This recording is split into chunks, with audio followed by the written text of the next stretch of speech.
ආයුබෝවන් අපේ හතරේ පන්තියේ දුවල පුතාලට පුතේ අද අපි හම්බෙන්නේ මෙන්න මේ ප්‍රශ්න පත්‍රය ඔයාලා ගාව දැන් තියෙන්න ඕනේ.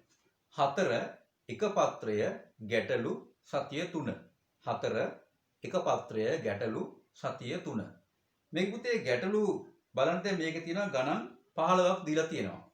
ඒ 15 කොටස් 3කට වෙන් කරලා තියෙනවා. පළවෙනි කොටස් පහම එකම වර්ගයේ ගණන්.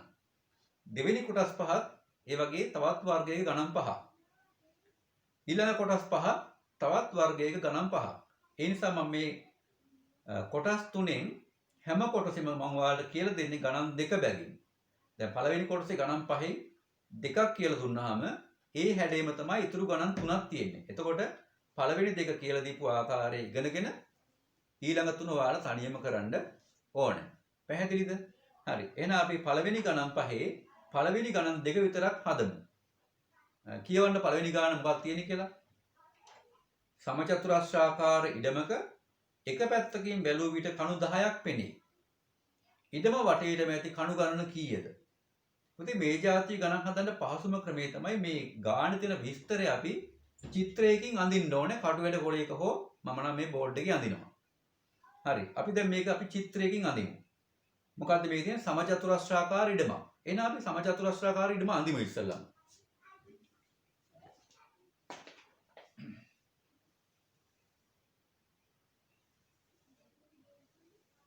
මෙන්න පුතේ සමචතුරස්‍රාකාර ඉඩම. පැහැදිලිද? ඔන්න ඉඩම ඇඳලා. ඊළඟ මේකේ තියෙනවා එක පැත්තකින් බැලුවාම මේකේ පැති හතරක් තියෙනවා. මේ පැති හතරේ කොයි පැත්තක් හරි පැති හතරම සමානයිනේ. පැත්තකින් බැලුවාම කණු කීයක් පේනවද? කණු 10ක් පේනවා. එහෙනම් අපි එක පැත්තකින් පේන කණු 10 අපි මේකේ අඳිමු දැන් බලන්න. හරි පුතේ. අපි දැන් ඕනෑම කණුවක් අඳින්නේ මුල්ලකින් පටන් ගන්න බෑ කෙලවරකින්. අපි මෙතනින් පටන් ගමු. මෙන්න මේ පැත්තේ පේන කණු 10. මෙහාට 1යි 2යි 3යි 4යි 5යි 6යි 7යි 8යි 9යි 10යි. මෙන්න මේ දිශාවෙන් පේන කණු 10යි. අපි ඇඳලා. ඒ වගේ පුතේ දැන් මේ පැත්තෙනුත් කණු 10ක් පේන්න එපා. අපි ඒ පැත්තෙනුත් පේන කණු 10 දැන් අඳිමු. අපි දැන් මෙහෙන්නේ වැට ගහගෙන ආවේ. එහෙනම් ඔන්න මෙතනින් පටන් ගත්තා. දැන් පුතේ මෙන්න මෙතන. මෙන්න මේ කණුව මේ දිශාවෙන් පේනවනේ. හැබැයි මේ කණුව මේ දිශාවෙනුත් අපිට බලන්න බැයිද? පුළුවන්. මේ කණුව මේ දිශාවටත් පේනවා. පහළින් එන දිශාවටත් පේනවා. එහෙනම් අපි මේ කණුව මේ දිශාවට පේන නිසා මේක අපි ගන්නවා එක විදිහට. 1 2 3 4 5 6 7 8 9 10. ඔන්න අපි දකුණු දිශාව කියලා අපි මේකට කියමුකෝ. දකුණු දිශාවෙන් පේන කණු 10ක් ඇඳලා. දැන් මේක මොකද්ද? අපි හිතමු මේක බටහිර දිශාව කියලා. මෙහෙනුත් කණු 10ක් පේන්න එපා. අපි දැන් මේ පැත්තේ කණු 10ක් අඳිමු. හරි. දැන් පුතේ මෙන්න මේ මුල්ලේ කණුව දකුණු දිශාවට වගේම බස්නාහිරටත් පේනවා. එහෙනම් මේ දිශාවෙන් බස්නාහිරින් පේන කණු 10 පළවෙනි කණුව වෙන්නේ මෙන්න මේ අපි කලින් ඇඳ කණුව. එහෙනම් අපි ඒක එක විදිහට ගන්නවා. 1 2 3 4 5 6 7 8 9 10. ඔන්න අපි දැන් අපිට දැන් ඉතුරුලා තියෙන්නේ උතුරු දිශාවේ කණු 10. පැහැදිලිද? අපි මේ දිශාවේ කණු 10ක් අඳිමු. දැන් මතක තියාගන්න මේක මෙන්න මේ කණුව බස්නාහිර දිශාවට වගේම උතුරු දිශාවටත් පේනවා. ඒ වගේම මේ කණුව නැගෙනහිර දිශාවට වගේම උතුරු දිශාවටත් පේනවා. ඒ නිසා උතුරු දිශාවට පෙනෙන කණු 10ට මේ කණුවත් අයිති වෙනවා. මේ කණුවත් අයිති වෙනවා. එහෙනම් උතුරු දිශාවෙන් පේන පළවෙනි කණුව මේක, 10 වෙනි කණුව මේක. අපි ඊතුරු කණු ටික අඳිමු. පළවෙනි කණුව, දෙවෙනි කණුව, 3 4 5 6 7 8 9 මෙන්න 10 වෙනි කණුව. අපි ඔන්න දැන් වැටේ තියෙන සියලුම කණු ටික ඇඳලා ඉවරයි. අපි දැන් බලමු මේකේ කණු ඔක්කොම කීයක් තියෙනවද කියලා. හරි. අපි දැන් ගණන් කරමු මේ බලන්න. කොනකින් පටන් ගමු. මතක තියාගන්න ගණන් කරනකොට ඒ ගණන් කරපු කණුට පොඩි ලකුණක් දාගෙන යන්න ඕනේ නැත්නම් වටේ කැරකිලා ගණන් කරන එනකොට එකම කණුව දෙවතාවක් ගණන් ගණනෙන්න පුළුවන්. ඒ නිසා අපි ගණන් කරනකොට පොඩි ලකුණක් දාගෙන යන්න. 1 2 3 4 5 6 7 8 9 10 11 12 13 14 15 16 17 18 19 20 21 22 23 24 25 26 27 28 29 30 31 32 33 34 35 36 කණු කීයක් ආවද පුතේ මේකේ උත්තරේ? කණු ආවා 36ක්. එහෙනම් මේකේ කණු ගාන කීයද? 36යි. උත්තරය 36යි. මේකේ ඔයාලා වරද්දා ගන්න තැන මම කියන්නම්. සමහර අය බැලු බැලමට ගාන පහසුයි කියලා හිතලා මෙන්න මෙහෙම වැරද්දක් කරනවා. දැන් මේකේ තියෙනවනේ එක දිශාවකින් කණු 10ක් පේනවා කියලා. සමහර පුතාලා දුවලා ඒ කණු 10. දැන් දිශා 4ක් මේකේ තියෙනවනේ සමචතුරස්‍රාකාර ඉඩමක. එහෙනම් එක පැත්තක 10ක් තියෙනවා නම් පැති 4ෙම 10 ඒවා 4ක් 40යි කියලා උත්තරේ එකපාරටම දානවා. ඒ උත්තරේ වැරදි. ඇයි හේතුව? දැන් මෙහෙන් 10යි 20යි 30යි 40යි කියලා දැම්මහම මෙන්න මේ එතකොට වෙන්නේ මොකද? මෙන්න මේ මුළු වල තියෙන කණු දෙපාර බැගින් ගණන් කරනවා. ඇයි? මේ පැත්තේ 10ට මේ කණුවත් අයිති වෙනවා මේ කණුවත් අයිති වෙනවා. එතකොට මෙහෙන් 10ක් එකතු වෙනවා. යට දිශාවෙන් ගණන් කරනකොට එතනත් අපි 10ක් කියලා එකතු කරනෝනේ. එතකොට මේ කණුව නැවත බාරක් මොකද වෙන්නේ? එකතු වෙනවා. ඊට පස්සේ මේ කණුව ගණන් කරනකොට මේ කණුව දකුණු දිශාවලත් අහු වෙනවා. බස්නාහිර දිශාවලත් මේ කණුව අහු වෙනවා. එතකොට මේ කණුව මොකද වෙන්නේ? දෙවතාවක් ගණන් ගණනවා. අන්න ඒ නිසා තමයි වරදින්නේ. පැහැදිලිද? එහෙනම් අපි උත්තරේ හොයාගත්තා. දැන් මේක හොයාගන්න තව ලේසි ක්‍රමයකුත් තියෙනවා. මොකක්ද ලේසි ක්‍රමය? දැන් මේ ගානේ හැඩය අනුව මෙන්න මෙහෙමයි. අපි දැන් මුලින්ම එක පැත්තකින් කණු 10ක් පේනවා කියලා කිව්වනේ. එහෙනම් 10යි 20යි 30යි 40යි. 40 හදාගත්තා. හදාගෙන මේකේ මුළු හතරක් තියෙනවානේ. 1යි 2යි 3යි 4යි. මේ මුළු හතරේ වනේ අර දෙපාරක් ගණන් ගෙනින්නේ. එහෙනම් 10යි 20යි 30යි 40යි කියලා 40 හදාගෙන ඒකෙන් මුළු හතරේ එක කණුව බැගින් අඩු කරනවා. මුළු හතරයි නම් 40න් 4ක් අඩු කරනවා. 40න් 4ක් ගියාම කීයද? 36යි. අපිට ඒ විදිහට මේකේ උත්තරේ හොයාගන්නත් පුළුවන්.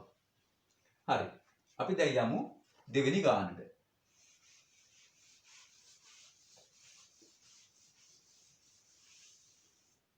දෙවෙනි ගානක් තියෙන පුතේ ඒ හැඩේම ගානක්. සමචතුරස්‍රාකාර ඉඩමක එක පැත්තකින් බැලුවාම කණු 6ක් පේනවා. ඉඩම වටේට මැති කණු ගණන කීයද? අපි මුලින්ම අර කිව්වා වගේ කණුව ඉඩම අඳිමු බලන්න. මෙන්න ඉඩම සමචතුරස්‍රාකාර ඉඩම. මේකේ පැත්තකින් බැලුවාම කණු 6ක් පේනවලු. අපි එහෙනම් මේ කණු 6 අඳිමු. අපි මෙන්න නැගෙනහිරින් පේන කණු 6 1 2 3 4 5 6. මෙන්න දකුණු දිශාවෙන් පේන කණු 6. මේ කණු අපිට දකුණු දිශාවටත් පේනවා. එහෙනම් මේක තමයි 1 2 3 4 5 6. හරි. එතකොට මෙහෙන් 6ක් අපිට පේනවා. මෙහෙන් 6ක් පේනවා. දැන් නැගෙනහිර දිශාවේ කණු 6. මේ දකුණු දිශාවේ මේ කණුව නැගෙනහිරටත් පේනවා. ඒ නිසා මේක 1 2 3 4 5 6. මෙහෙනුත් 6ක් පේනවා. ඊට පස්සේ මොකද වෙන්නේ? උතුරු දිශාවේ කණු 6. මේ කණුව උතුරටත් පේනවා. මේකත් උතුරට පේනවා. එහෙනම් මේක 1 2 3 4 5 මේක 6 වෙනි එක. අපි දැන් ගණන් කරලා බලමු. 1 2 3 4 5 6 7 8 9 10 11 12 13 14 15 16 17 18 19 20. කණු කීයක් ආවද උත්තරේ? 20යි. කණු කීයක්ද උත්තරේ කීයද පුතේ? 20ක් ආවා. හරි. අපි අර කියලා දීපු ලේසි ක්‍රමයටත් දැන් බලමු මොකද කරන්න කියලා. මොකද මේ ලේසි ක්‍රමයේදී ආවේ? පහසු ක්‍රමයේදී අපි මුලින්ම එක පැත්තකින් කණු 6ක් පේනවා කියලා කියනවනේ. එහෙනම් මේකේ පැති 4ක් තියෙනවනේ. එහෙනම් 6 4ක් 6 වරක් 4 කීයද? 24යි. 6 වරක් 4 24යි. 24න් එහෙම ගණන් කරුවාම අර මුළු වල තියෙන කණු දෙවතාව බැගින් ගණන් කරනවනේ. ඒ නිසා අපි එක් වතාව බැගින් කරන්න ඕන නිසා ඒ දෙවතාවෙන් එක ගානේ අඩු කරනවා. එහෙනම් 1යි 2යි 3යි 4යි. මේකෙන් අඩු කරනවා 4ක්. 24න් 4ක් ගියාම උත්තරේ කීයද? 20යි. ආවනේද මේ උත්තරේම? හරි. එහෙනම් පුතේ මෙන්න මේ ආකාරයට ඔයාලා ඉතුරු ගණන් තුන මේකේ හදන්න ඕන. හරි. එතකොට ඉතුරු 3 4 5 ඔයාලා හදන්න ඕන. අපි දැන් බලමු ඊළඟට මේකේ දෙවෙනි කොටස, දෙවෙනි සෙට් එකේ පළවෙනි ගාන. ඒ කියන්නේ 6 වෙනි ගාන බලමු දැන්.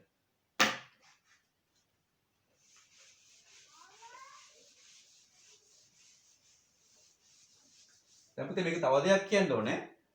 ඔයාලට මේ ගණන් මම කියලා දෙන ආකාරයේ යම්කිසි අපැහැදිලි බවක් තියෙනවා නම් මේක වීඩියෝ එකක් නිසා නැවත නැවත මේක නරඹලා Tamanට මේක තේරුම් ගන්නකම් හදාගන්න පුළුවන්. ඒ තේරෙන්නේ නැත්නම් මේ ප්‍රශ්න පත්‍රයේ යටින් මගේ දුරකථන අංක දෙකක් තියෙනවා. ඒකෙන් මට දුරකථන නැමතුමක් දීලා Tamanට පැහැදිලි කරගන්නත් පුළුවන්. හරි. අපි දැන් බලමු මේකේ 6 වෙනි ගාන. කියවමු ඉස්සලම. පැති තුනම සමාන ත්‍රිකෝණාකාර ඉඩමක එක පැත්තකින් බැලුව විට කණු 10ක් පෙනේ. ඉඩම වටේටම ඇති කණු ගණන කීයද? අන්න පැති තුනම සමාන. මේක ත්‍රිකෝණාකාර ඉඩමක්. පැති තුනම සමානයි. එහෙනම් අපි මේ ඉඩම අඳිමු මුලින්ම. මෙන්න තියෙන ත්‍රිකෝණාකාර ඉඩම. මේකේ පැති තුනම සමානයි. අර කලින් ගාන වගේම තමයි ඒ සමානයි පොඩ්ඩක්. මේකේ පුතේ එක පැත්තකින් බැලුව විට කණු 10ක් පේනවා. දැන් මේකේ පැති තියෙනවනේ 3ක්. අපි ඉස්සෙල්ලා මේ පැත්ත බලමු. මේ පැත්තෙන් කණු 10ක් පේනවා. මෙන්න 10. මුලින්ම පටන් ගන්න. 1 2 3 4 5 6 7 8 9 10. ඔන්න මෙහෙන් පේන කණු 10ක් යන්න. දැන් මේ යට දිශාවෙන් පේන කණු ටික අඳිමු. දැන් මේ මුල් එක අනුව මේ පහළ දිශාවටත් පේනවා. එහෙනම් මේක 1 2 3 4 5 6 7 8 9 10. හරි මේ පේන 10ත් අපි යන්නවා. දැන් අපි මේ දිශාවේ 10 අඳිමු. දැන් පුතේ මතක තියාගන්න මෙන්න මේ පැත්තෙන් එන දිශාවට මේ කණුවක් පේනවා, මේ කණුවක් පේනවා නේ. හරි. එහෙනම් අපි මේ දිශාවෙන් බලනකොට මේ කණුව අපි එක විදිහට ගමු. 1 2 3 4 5 6 7 8 9 මේක 10 වෙනි කණුව. හරි. එහෙනම් අපිට මෙහිනුත් 10ක් පේනවා. අපි දැන් බලමු කණු ටික ගණන් කරමු. 1 2 3 4 5 6 7 8 9 10. 11 12 13 14 15 16 17 18 19 20 21 22 23 24 25 26 27. කණු කීයක් ආවද? 27යි. එහෙනම් පුතේ මේකේ උත්තරය 27යි. උත්තරය 27යි. අර අපි කලින් කියලා දීපු පහසු ක්‍රමය මේකට යොදන්න පුළුවන්. අපි බලමු කොහොමද යොදන්නේ කියලා.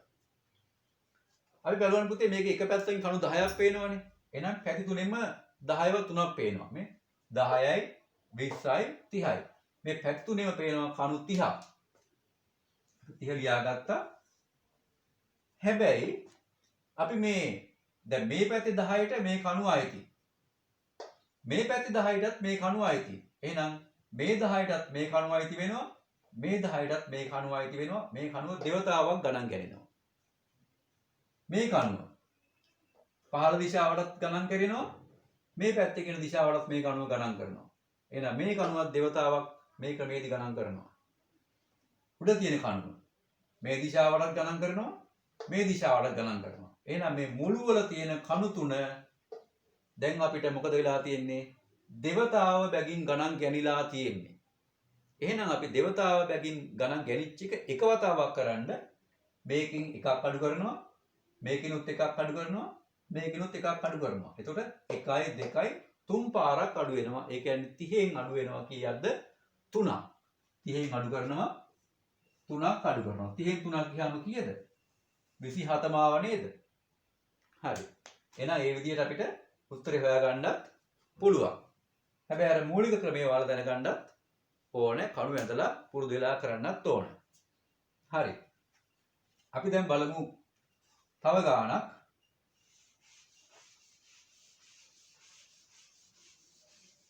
මොකක්ද ඒ ගාන? පැති තුනම සමාන. අපි පුතේ දැන් මේකේ දැන් ත්‍රිකෝණ ගානක් හැදුවානේ. අපි 6 නෙමෙයි 7 චුට්ටක් තියලා අපි 8 වෙනි ගාන හදමු. 8 වෙනි ගාන කියවන්න. පැති පහම සමාන පංචාශ්‍රාකාර ඉඩමක එක පැත්තකින් බැලුව විට කණු 25ක් පෙනේ. ඉඩම වටේට මැති කණු ගණන කීයද? හරි. අපි එහෙනම් අන්තිමු දැන් පංචාශ්‍රාකාර ඉඩම. පංචාශ්‍රාකාර කියනකොට පැති පහක් තියෙනවා. පංචාශ්‍ර කියන්නේ පහයිනේ. හරි. මෙන්න ඉඩම. පැති පහ. 2යි 3යි 4යි 5යි. මෙන්න පංචාශ්‍රය. පංචාශ්‍රාකාර ඉඩම. දැන් මේ එක පැත්තේ බලනවා කණු කීයක් පේනවද? කණු 25ක් පේනවා. අපි මේ කණු ටික අඳිමු දැන්. මෙහෙන් පේන්නේ කණු 25. මේ මුල්ලෙන් පටන් ගන්න ඕනේ. 1 2 3 4 5 6 7 8 9 10 11 12 13 14 15 16 17 18 19 20 21 22 23 24 25. මෙහෙන් පේන්නේ කණු 25. මේකනේ එකට පේන්නේ එතකොට මේ මුල්ල 1 2 3 4 5 6 7 8 9 10 11 12 13 14 15 16 17 18 19 20 21 22 23 24 25. මේ පැත්තේ පේන 25.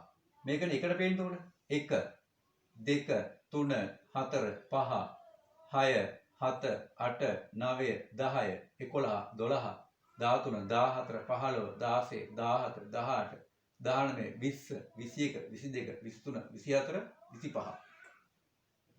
ඊළඟ මෙහෙන් පේන 25. මේක තමයි මුලින්ම පේන්නේ. අර මෙහෙන් පේන කණුවම 1 2 3 4 5 6 7 8 9 10 11 12 13 14 15 16 17 18 19 20 21 22 23 24 25. හරි. දැන් ඉන්න මෙහෙන් පේන කණු ටික අඳින්න. බලමු.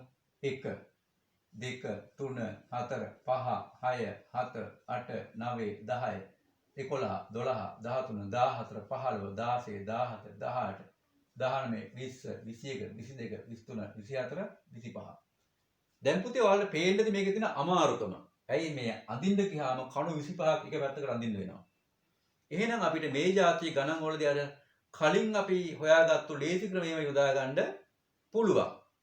ඒක පුතේ යොදාගන්නේ මෙහෙමයි. දැන් බලන්න මේකේ තියෙනනේ මේ පැත්තෙන් කණු කීයක් පේනවද? 25ක් පේනවා. මේ දිශාවෙන් කණු පේනවා 25. මේ දිශාවෙනුත් පේනවා 25. මේ දිශාවනුත් 25යි. මෙහෙනුත් 25යි. හරි. එතකොට දැන් මෙතන 25 ඒවා කීයක් තියෙනවද? 25 ඒවා 5ක් තියෙනවා. 25 ඒවා 5ක් කීයද? 125යි. 125යි. දැන් මේ පැත්තේ 25ට මෙන්න මේ කණුව ගණන් කෙරුවා. මේ පැත්තේ 25ට මේ කණුව ගණන් කෙරෙනවා. එහෙනම් මොකද වෙන්නේ? මේ කණුව දෙවතාවක් ගණන් කෙරුවා. ඒකෙන් අපි එක වතාවක් කරන්න එකක් අඩු කරන්න ඕන. මේ කණුව පහළ දිශාවටත් ගණන් කෙරෙනවා. මේ දිශාවටත් ගණන් කෙරෙනවා. මේ කණුවත් දෙපාරක් ගණන් කෙරෙන නිසා මෙතනත් අපි එක කණුවක් අඩු කරනවා. මේ කණුව මේ දිශාවටත් ගණන් ගත්තා. මේ දිශාවටත් ගණන් කෙරෙනවා. එහෙනම් මෙතනත් අපි එකක් අඩු කරනවා. මේ කණුව මේ දිශාවටත් ගණන් ගත්තා. මේ දිශාවටත් ගණන් ගත්තා. ඒ කියන්නේ දෙවතාවක් ගණන් ගත්තා. ඒකෙනුත් එකක් අඩු කරනවා. මේ කණුවත් ඒ ආකාරයටම මෙහෙනුත් ගණන් ගත්තා. මෙහෙනුත් ගණන් ගත්තා. ඒකෙනුත් එකක් අඩු කරනවා. ඒ කියන්නේ කීයක් අඩු වෙනවද? 1 2 3 4 5ක් අඩු වෙන්න ඕන. එහෙනම් මේ 125න් අඩු කරනවා කීයක්ද? 5. 125න් පහක් ගියාම කීයද? 120යි. එහෙනම් උත්තරය කීයද? 120යි. මේ ආකාරයට පුතේ මේ ඔය දීපු ගණන් පහම මෙන්න මේ ආකාරයට හදන්න තියෙන්නේ. මොකක්ද දැන් ඊළඟ ගණන් අපි ගමුකෝ. පැති 6ම සමාන ෂඩාස්ත්‍රාකාර ඉඩමක එක පැත්තකින් බැලුව විට කණු 7ක් පේනවා. ඉඩම වටේ කණු ගණන කීයද? ෂඩාස්ත්‍රාකාර කිව්වහම පැති 6යිනේ. එහෙනම් අර පැත්තකින් පේන කණු 7 පැති ගානේ වැඩි කරනවා. 7 වරක් 6. 7 වරක් 6 ඒ කියන්නේ 7යි 6යි ගුණ කරලා ඒන උත්තරෙන් පැති 6ක් තියෙනවනේ. ඒ කියන්නේ මුළු 6ක් තියෙනවනේ. ඒන උත්තරෙන් 6ක් අඩු කරුවාම අපිට උත්තරේ ලබා ගන්න පුළුවන්. එහෙනම් මේ ආකාරයට අපිට ඒ ගණන් ටික ඔක්කොම ටික කරන්න පුළුවන්. පැහැදිලිද? හරි. අපි බලමු ඊළඟ ගණන් සෙට් එක මොකක්ද කියලා.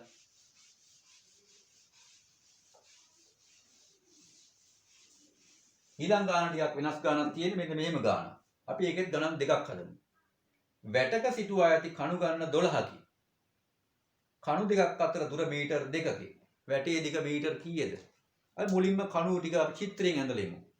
කණු කීයක් තියෙනවද? 12. අපි කණු 12 අඳිමු බලන්න දැන්. 1 2 3 4 5 6 7 8 9 10 11 12. ඔන්න කණු 12 ඇඳ දැන්. දැන් අපිට කියනවා කණු දෙකක් අතර දුර මීටර් 2යි. මෙන්න මේ කණු දෙකක් අතර දුර කීයද? මීටර් 2යි. මේ කණු දෙක අතර දුරත් මීටර් 2යි. මේ කණු දෙක අතර දුරත් මීටර් 2යි. මේ කණු දෙක අතර දුරත් මීටර් 2. ඒ වගේ පුතේ මේ හැම කණු දෙකක් අතරම දුර කීයද? මීටර් 2යි. හරි. දැන් අපෙන් අහන්නේ මොකද්ද? වැටේ දිග මීටර් කීයද? වැටේ දිග කියලා කියන්නේ මෙන්න මේ කණුවේ ඉඳලා මේ කණුවට දුර දිග. හරි. දැන් මෙතන කීයක් තිබ්බද? 2යි 4යි 6යි 8යි 10යි 12යි 14යි 16යි 18යි 20යි 22යි. කීයක් තිබ්බද? එහෙනම් මේකේ දිග මීටර් කීයද? 22යි මීටර්. 22යි මීටර්. දැන් පුතේ මේකෙත් පහසු ක්‍රමයක් තියෙනවා. ඒ පහසු ක්‍රමෙත් අපි චුට්ටක් ඉගෙන ගමු. නැත්නම් මේ කණු 20ක් විතර දුන්නොත් අපිට මේ කණු 20 ඇඳලා ඔක හොයන්න අමාරු වෙනවා. කණු 50ක් දුන්නොත් කණු 50ක් අඳින්න බෑනේ. කොළේ දිග මදි වෙනවා. ඒ නිසා අපි මේ පහසු ක්‍රමෙත් පොඩ්ඩක් මතක් කරගමු. මේක තමයි පහසු ක්‍රමය. පැහැදිලිද? හරි. පහසු ක්‍රමය මේකයි. දැන් පුතේ මේකේ අපි මේ මීටර් 2යි කියලා කියන්නේ මේ කණු දෙකක් අතර පරතරය. මීටර් 2යි කියන්නේ කණු දෙකක් අතර පරතරය. දැන් මේකේ කණු කීයක් තියෙනවද? කණු 12ක් තියෙනවා. කණු 12ක් නම් හැම වෙලෙම ඒ කණු ගානට වැඩිය එකක් අඩුයි පරතර ගාන. කණු 12යි නම් පරතර තියෙන්නේ 11යි. කණු 10ක් දුන්නොත් පරතර 9යි.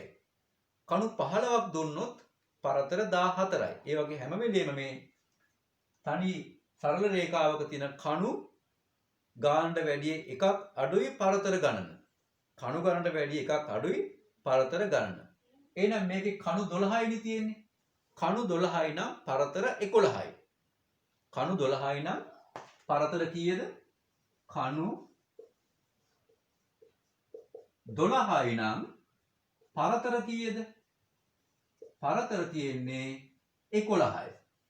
පරතර 11යි. එහෙනම් පරතර 11යි නම් එක පරතරයක දිග කීයද? මීටර් 2යි. එහෙනම් මේ පරතර 11 වැඩි කරනවා මීටර් 2කින්. මීටර් 2කින්. එතකොට දෙවරක් 11 කීයද? 22යි මීටර්. අන්න ලේසි ක්‍රමය. නැත්නම් අපිට මේ කණු අඳින එක ලේසි නෑ හැම වෙලෙම. කණු පොඩි ගානක් දුන්නොත් අඳින්න පුළුවන්. කණු ගොඩක් දුන්නොත් අඳින්න බෑ. ඒ නිසා පහසු ක්‍රමෙත් අපි දැනගෙන ඉන්න ඕනේ. අපි දැන් මේ පහසු ක්‍රමයේ ආකාරයට දෙවෙනි ගාන හදමු.